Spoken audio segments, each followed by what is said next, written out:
Ici Radio Taïwan International. C'est François-Xavier Boulet pour vous présenter l'émission Taïwan en ébullition.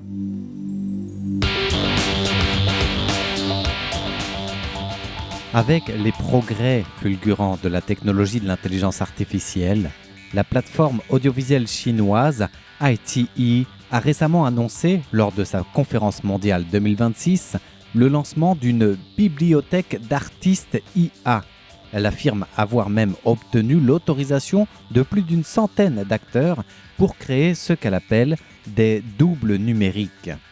Alors, dès l'annonce, plusieurs dizaines d'artistes ont immédiatement démenti, mais la polémique était lancée. Et surtout, cela suscite un débat intense sur la manière dont la vague technologique d'intelligence artificielle redéfinit la valeur de ce qu'on appelle une performance artistique, la valeur aussi des doubleurs, en plus des acteurs eux-mêmes. Le critique de cinéma taïwanais, Lizard, estime d'ailleurs que l'essor des acteurs d'intelligence artificielle, grâce à l'évolution technologique, permet certes de réduire les coûts pour les investisseurs, les producteurs. Il apporte aussi en même temps une efficacité très élevée et même un niveau incontestable. Mais en même temps aussi, cet essor détruit d'une manière plus que dangereuse l'espace de vie et de survie des acteurs de base. Et même, il porte atteinte à la chaîne de formation des talents dans l'industrie.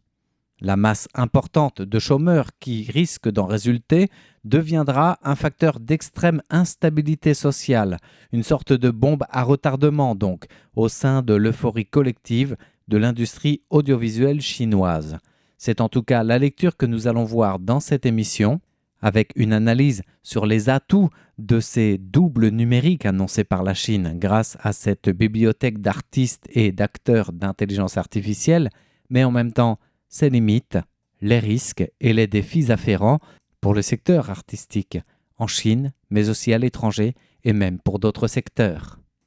Et pour en comprendre en fait les enjeux, il faut revenir à l'annonce du PDG même de iQIYI, cette plateforme audiovisuelle chinoise dont le PDG Kong Yu a annoncé en personne le projet d'établir une bibliothèque d'artistes et d'acteurs d'intelligence artificielle, annonçant du même coup avoir l'aval de pas moins de 117 artistes et acteurs, dont les célèbres Chen Zheyuan ou Zheng Xunxi. L'idée conceptuelle, c'est bien sûr d'utiliser leur image, leur voix aussi, pour générer des personnages virtuels d'intelligence artificielle, qui, grâce à la haute qualité des technologies IA d'aujourd'hui, permettraient aux acteurs de pouvoir tourner jusqu'à 14 œuvres cinématographiques, par exemple, par an. De quoi décupler la production audiovisuelle. Voilà pour l'atout principal. Cependant, dès l'annonce, une forte réaction, bien évidemment, de l'opinion publique, des acteurs eux-mêmes, du monde artistique, culturel, audiovisuel, du monde de la protection des données personnelles aussi, s'est manifestée. Plusieurs acteurs ont eux-mêmes démenti l'annonce, au point que les studios en lien avec iQIYI ont dû modifier leur communication, en précisant qu'il ne s'agissait pas réellement d'une autorisation des acteurs concernés, mais plutôt d'un accord au niveau de lettre d'intention pour que toute coopération future soit établie sur cette entente commune. Entendez par là qu'aucune négociation de contrat individuel n'a été finalisée. Alors, quant à savoir pourquoi iQIYI, cette plateforme chinoise, insiste pour promouvoir ses acteurs d'IA, peu importe l'image et la controverse au fond, les premières analyses regardent du côté de la pression commerciale et donc d'un facteur économique plus que de la technologie elle-même. Car en effet, les plateformes de génération de vidéos par l'intelligence artificielle augmentent fortement le rendement, l'efficacité et réduisent les coûts en même temps. Une aubaine ou en tout cas une roue de secours peut être envisagée par la plateforme chinoise iQIYI dont la valeur boursière a chuté de plus de 90% ces dernières années. Pour en revenir à l'aspect technique ou technologique orienté par cette plateforme, la fameuse plateforme de génération des vidéos IA Nado Pro est annoncée comme le produit phare de demain, avec des acteurs virtuels IA, au choix, à la demande, avec aussi une génération en un clic, et même un processus de création et de production vidéo sans intervention humaine de tous les instants derrière l'ordinateur. Une expérience déjà existante pour certains clips, mais que de l'ordre de la publicité, dont le succès, selon l'analyse du critique de cinéma et d'audiovisuel taïwanais Lizard, fait miroiter de nouveaux horizons, y compris jusque dans les mini-séries télévisées.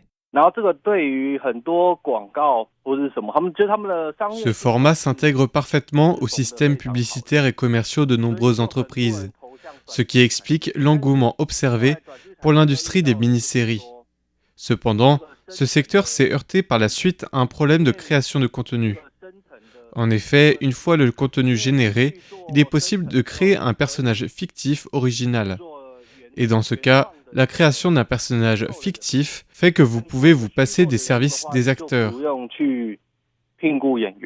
Cette apparition des acteurs d'intelligence artificielle, ces fameux doubles numériques, semble avoir provoqué une sorte de choc majeur pour les professionnels de l'audiovisuel.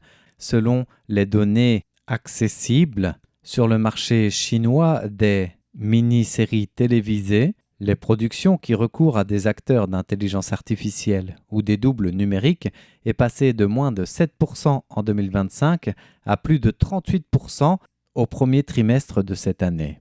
En termes de rendement, cela correspond à plusieurs milliers de nouvelles œuvres produites chaque jour. Du côté taïwanais, si la technologie d'intelligence artificielle est tout aussi avancée, la question des droits et du recours massif aux acteurs doubles numériques est posée avec acuité et prudence.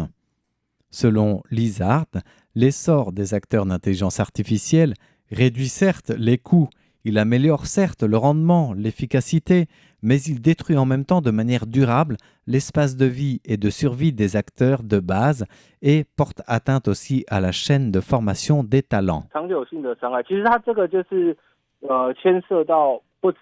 C'est un dommage à long terme.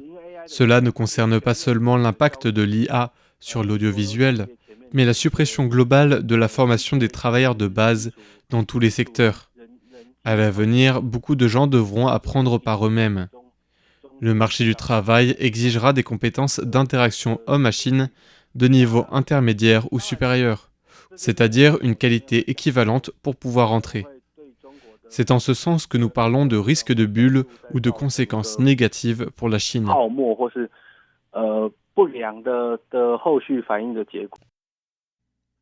Un grand nombre de travailleurs de base dans le secteur audiovisuel risquent de se retrouver au chômage sur le marché chinois, sur le marché taïwanais également, avec un facteur d'instabilité sociale inconnu et inquiétant. Pour Lizard, d'ailleurs, cela nécessite une prise de conscience en amont pour une meilleure formation des talents, pour aussi un avertissement de la surutilisation ou exploitation de la technologie d'intelligence artificielle face aux jeunes talents réels, acteurs, artistes, et même étendus à d'autres secteurs qui risquent de rencontrer le même problème d'être suppléés par des doubles numériques.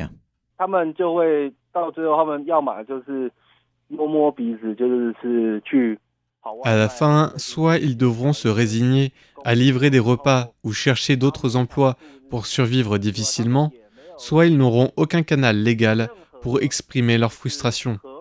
Dans une telle situation, l'instabilité sociale est prévisible.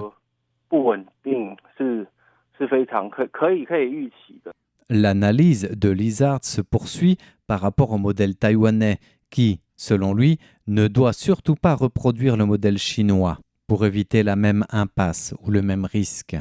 L'impact de cette vague d'intelligence artificielle chinoise sur Taïwan peut représenter un risque et à ses yeux, selon son analyse et les données actuelles, les 2 prochaines années seront cruciales. Selon lui, en raison de la petite taille du marché taïwanais dans le domaine, de nombreux jeunes maquilleurs, photographes ou acteurs de Taïwan, une fois formés ou même en cours de formation, lorgnent sur le plus grand et plus lucratif marché chinois. C'est-à-dire que ces talents taïwanais risqueraient de se confronter au double numérique chinois. Il risquerait peut-être aussi de vouloir ramener à Taïwan cette approche du marché audiovisuel, alors que l'industrie audiovisuelle taïwanaise devrait, selon lui, au contraire, plutôt viser le marché moyen voire haut de gamme, à l'image de la fabrication des composants d'instruments de précision, en recherchant un niveau de raffinement et de profondeur humaine difficilement remplaçable par l'intelligence artificielle, pour se créer de nouvelles opportunités, de nouveaux horizons, et en même temps, assurer les droits humains tout en renforçant l'écosystème audiovisuel, épaulé par la technologie, mais humanisé par sa créativité.